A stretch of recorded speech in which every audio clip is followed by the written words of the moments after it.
আজকের পৃথিবীর সবচাইতে আলোচিত এবং ঘটনাবহুল ভূখণ্ডসমূহের অন্যতম হলো সিরিয়া। একজন মুসলমানের কাছে মক্কা এবং মদিনার পরে তৃতীয় সবচেয়ে গুরুত্বপূর্ণ এবং পবিত্রতম ভূখণ্ড হলো সিরিয়া। কারণ রাসূল করিম সাল্লাল্লাহু আলাইহি ওয়াসাল্লামের বহু তাৎপর্যপূর্ণ ভবিষ্যৎবাণী রয়েছে সিরিয়াকে কেন্দ্র করে। আজকের সিরিয়ার প্রাচীন এবং ঐতিহাসিক নাম ছিল শাম। এই শামকে কেন্দ্র করে যতগুলো বর্ণনা হাদিসের কিতাবসমূহে পাওয়া যায়, সেই শামের সীমানা অবশ্য আজকের সিরিয়া থেকে বেশ খানিকটা বিস্তৃত এবং বড় ছিল। সিরিয়া, জর্ডান, ফিলিস্তিন এবং লেবানন এই দেশগুলো মিলে ছিল তখনকার শাম। অবশ্য তখনকার শামের সবচেয়ে প্রধান এবং বড় অংশ যেহেতু আজকের সিরিয়ায়, সেই জন্য সিরিয়াকেই সাধারণত শাম বলা হয়। শাম বা সিরিয়ার প্রধান এবং অন্যতম বৈশিষ্ট্য হলো যুগে যুগে আল্লাহ সুবহানাহু ওয়া তাআলার পক্ষ থেকে বিভিন্ন নবী রাসূল যে সারা পৃথিবীতে এসেছেন, তাদের সবচেয়ে বড় অংশ এবং সবচেয়ে বেশি সংখ্যক নবী রাসূল এসেছেন এই শাম বা সিরিয়া। শাম বা সিরিয়া এটাই কিয়ামতের ময়দান হবে। কিয়ামতের দিন লোকেরা এখানেই সমবেত হতে থাকবে। এর বাইরেও শাম বা সিরিয়া প্রসঙ্গে রাসূল করিম সাল্লাল্লাহু আলাইহি ওয়াসাল্লামের আরও অনেক গুরুত্বপূর্ণ মন্তব্য এবং বক্তব্য রয়েছে। সামান্য কয়েকটি বক্তব্য আজ আপনাদের সম্মুখে আমরা পেশ করতে চাই। তার মধ্যে এক নম্বর হলো সহিহ বুখারীতে বর্ণিত হয়েছে, নবী আলাইহিস সালাতু ওয়াস সালাম বলেছেন, লা তাযালু তায়ফাতুম মিন উম্মতি মানসুরিন লা ইয়াদুররুহুম মান খাযালাহুম হাত্তা তাকুমাস সাআ। অর্থাৎ আমার উম্মতের মধ্যে একটা বিশেষ শ্রেণী, বিশেষ কিছু লোক থাকবে, একটা দল থাকবে যারা সত্যের পক্ষে লড়াই করতে থাকবে, আল্লাহর সাহায্য তাদের সঙ্গে থাকবে এবং তারা এই সত্যের পক্ষের লড়াইকে অব্যাহত রাখবে কিয়ামত কায়েম হওয়া পর্যন্ত। তাদেরকে যারা পর্যদস্ত করতে চায়, অপমান করতে চায়, ক্ষতি করতে চায়, তাদের কেউই তাদের কোনো ক্ষতি করতে পারবে না। এ হাদিসে নবী আলাইহিস সালাম যে দলটির কথা বলেছেন, যারা সাহায্য প্রাপ্ত হবেন আল্লাহর পক্ষ থেকে এবং যারা অটল অবিচল থাকবেন সত্যের উপরে কিয়ামত পর্যন্ত, যাদেরকে কেউ অপদস্থ করতে পারবে না, সেই দলটি কারা এবং তাদের অবস্থান কোথায় হবে, এই প্রসঙ্গে সহিহ বুখারীতে নবী আলাইহিস সালামের একাধিক সাহাবায়ে কেরামের মন্তব্য রয়েছে, যারা বলেছেন যে এখানে যে দলটির কথা বলা হয়েছে তারা হলেন সিরিয়ায় অবস্থানকারী হবেন এবং এটা হবে কিয়ামতের ঠিক আগ মুহূর্তে। তাবরানীর এক বর্ণনা, নবী আলাইহিস সালাম নিজেও বলেছেন আল্লাহ সাহায্যপ্রাপ্ত সেই দলটি থাকবে সিরিয়ায় বা শামে। সিরিয়া প্রসঙ্গে দ্বিতীয় হাদিসটি বর্ণিত হয়েছে সহিহ বুখারীতে। বিখ্যাত সাহাবী আব্দুল্লাহ ইবনে ওমর রাদিয়াল্লাহু তাআলা আনহু বলেছেন, রাসূল করিম সাল্লাল্লাহু আলাইহি ওয়াসাল্লাম ইরশাদ করেছেন, আল্লাহুম্মা বারিক লানা ফি শামিনা ওয়াফি ইয়ামানিনা, অর্থাৎ আল্লাহ আমাদের সিরিয়ায়, আমাদের ইয়ামানে আপনি বরকত দান করুন। এই কথা বলার পরে উপস্থিত লোকেরা বলল, ইয়া রাসূলুল্লাহ ওয়াফি নাজদিনা, আমাদের নজদেও আল্লাহ বরকত দান করুন, সেই দোয়া করুন আপনি। নবী আলাইহিস সালাম তাদের কথায় কর্ণপাত না করে আবারও বললেন, আল্লাহুম্মা বারিক লানা ফি শামিনা ওয়াফি ইয়ামানিনা। লোকেরা আবারও বললেন ওয়াফি নাজদিনা, আমাদের নজদেও।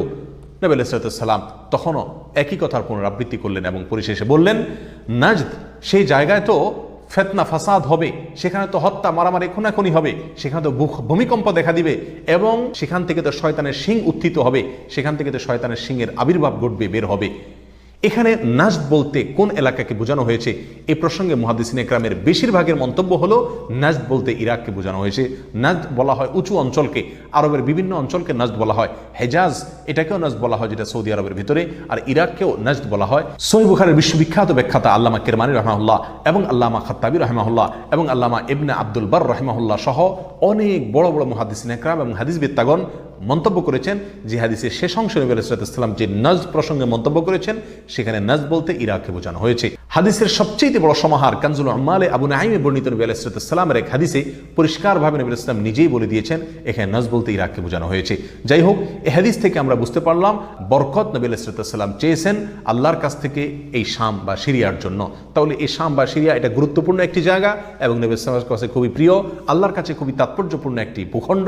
তৃতীয়ত যে হাদিসটি আমরা এই প্রসঙ্গে পেশ করতে চাই, সেটি বর্ণিত হয়েছে সুনানে আবু দাউদে এবং মুসনাদে আহমদে।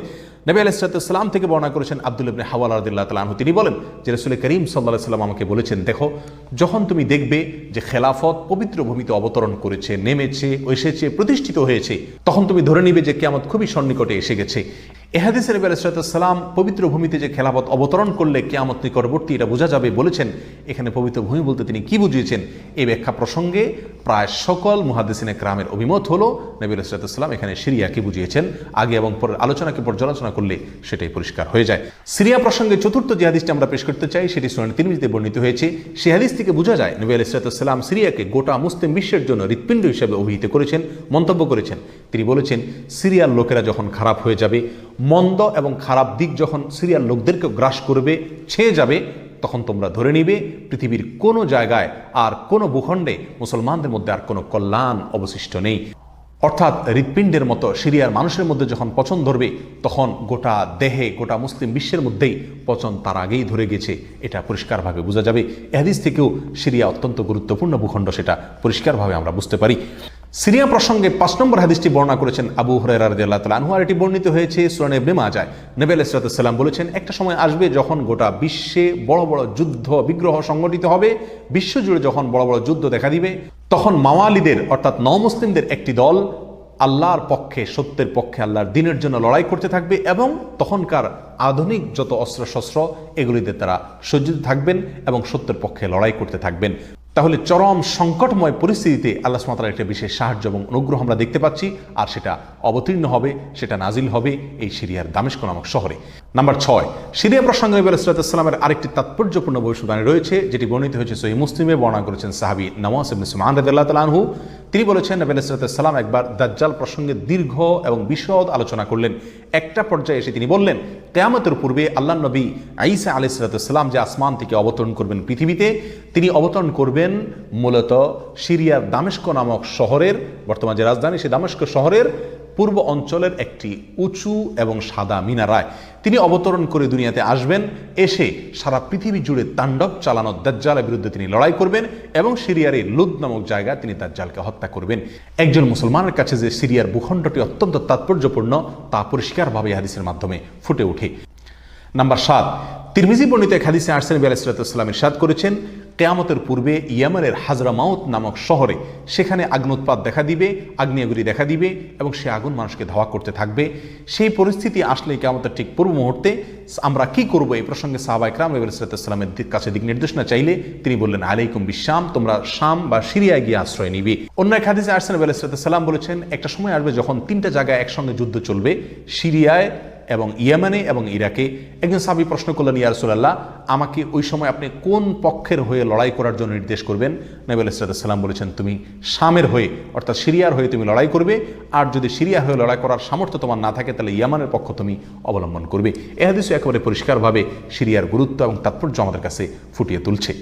নাম্বার 8, মুসনাদে আহমদ সহ বহু হাদিসের কিতাবে বর্ণিত হয়েছে, কিয়ামতের পূর্বে যে আগ্নেয়গিরি দেখা যাবে, যে আগ্নোৎপাত দেখা দিবে, সে আগুন মানুষকে ধাওয়া করতে থাকবে এবং সারা পৃথিবীর মানুষকে ধাওয়া করতে করতে করতে একটা জায়গায় একত্রিত করবে, আর সেটি হলো সিরিয়া। নবী আলাইহিস সালামের ভাষায় আরদুল মাহশারি ওয়াল মানশার, অর্থাৎ সিরিয়াই হবে কিয়ামতের ময়দান। কিয়ামতের সময় সারা পৃথিবী থেকে মানুষ সমবেত হয়ে এই সিরিয়াতেই একত্রিত হতে থাকবে।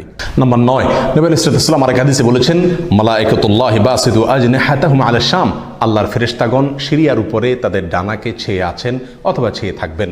এই হাদিস থেকেও শাম বা সিরিয়ার গুরুত্ব করে পরিষ্কারভাবে ফুটে ওঠে। নাম্বার 10, এক হাদিসে আসছেন, নবী আলাইহিস সালাম তার এক স্বপ্নের বিবরণ দিতে গিয়ে বলছেন যে, আমি একবার শুয়েছিলাম, দেখলাম আমার মাথার নিচ থেকে আল্লাহর কিতাবকে ছিনিয়ে নিয়ে যাওয়া হলো এবং সেটাকে যখন নিয়ে যাওয়া হচ্ছে আমি তাকিয়ে থাকলাম কোথায় নিয়ে যাওয়া হচ্ছে। দেখলাম যে একটা আলোক রশ্মি চলে যাচ্ছে এবং যেতে যেতে সিরিয়ার ভূমি পর্যন্ত সেটা চলে গেল এবং সেখানে গিয়ে অবতরণ করলো।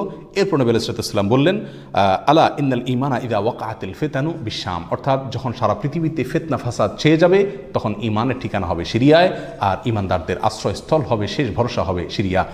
সম্মানিত ভাই বন্ধুগণ, এই হাদিসগুলো থেকে পরিষ্কারভাবে ফুটে উঠল যে মক্কা মদিনার চাইতেও ঘটনাবহুল হবে কিয়ামতের পূর্ব মুহূর্তে শাম বা সিরিয়া নামক ভূখণ্ড। আর সে শাম এবং সিরিয়াতে আজকে জুলুমের স্টিম রোলার চলছে। সারা পৃথিবীর সবচাইতে বড় কসাইখানায় পরিণত হয়েছে শাম বা সিরিয়া। এখানকার নিরীহ নারী, পুরুষ, শিশু, সাধারণ মানুষ আজ তাদের রক্ত সম্পূর্ণ হালাল মনে করা হচ্ছে। ত্রিমুখী বা চতুর্মুখী লড়াইয়ে আজ সেখানকার মানুষ বলির পাঁঠা হয়ে গেছে। সারা পৃথিবীর সবচেয়ে বড় কসাইখানায় পরিণত হয়েছে। সেখানকার নারী, পুরুষ, সাধারণ মানুষ সকলের আর্তনাদে আকাশ বাতাস ভারী হয়ে উঠছে। জালেম অত্যাচারীদের জুলুমে সেখানে রক্তের গঙ্গা, রক্তের বন্যা আজকে বয়ে চলেছে। আল্লাহ সুবহানাহু ওয়া তাআলা আমাদেরকে ক্ষমা করুন।